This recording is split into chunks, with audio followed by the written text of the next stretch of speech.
আমি একজন ক্যান্ডিডেটকে ভোট দিলাম, সেটা যে কোনো ক্ষেত্রে হোক, জাতীয় নির্বাচন হোক, স্থানীয় নির্বাচন হোক, অথবা অন্য কোনো নির্বাচন হোক, আমি কোথাও মতামত দেওয়ার সুযোগ পেলাম, আমাকে বললো তুমি মতামত দাও, আমি আমার মত দিলাম, বাট আমার মত নিয়ে সে নির্বাচিত হয়ে কোনো খারাপ কাজ করলো, এর দায় কার উপরে বর্তাবে?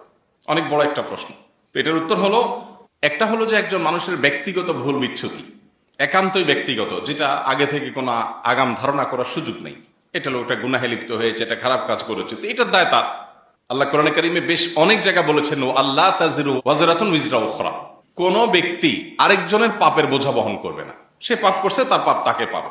তবে আল্লাহ তাআলা সূরা মায়েদার একেবারে শুরুতে এও বলেছেন, ওয়া তাআওয়ানু আলাল বিররি ওয়াত তাকওয়া ওয়া লা তাআওয়ানু আলাল ইসমি ওয়াল উদওয়ান।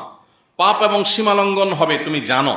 কোন ব্যক্তি সে হয়তো মাদক গ্রহণ করে, কোন ব্যক্তি সে ফাসেক, তার ভিতরে আল্লাহর ভয় নাই, সে হয়তো ভালো করে নামাজটাও পড়ে না, সে হয়তো দ্বীন ইসলামের কোনো বালাই তার মধ্যে নাই, সে হয়তো আল্লাহ ভীরু না হওয়ার কারণে, মুত্তাকি না হওয়ার কারণে, ভালো মুসলিম ভালো সৎ মানুষ না হওয়ার কারণে সে হয়তো নানান পাপাচারে লিপ্ত হবে, খুন খারাপি করবে, মাস্তানি করবে, অনেক অন্যায় কাজ করবে, অনাচার করবে, দখলদারিত্ব করবে, এই টাইপের মানুষ সে, আপনি জানেন।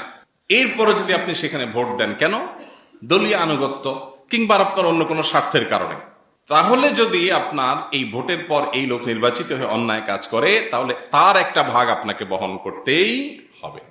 ধরলেন না, খাইলেন না, ছুঁইলেন না, কিন্তু পাপের বোঝা আপনাকে ঠিকই নিতে হবে। নিজের বিবেকের কাছে আপনি দংশিত হতে থাকবেন কিয়ামতের শাস্তিতে পরের কথা।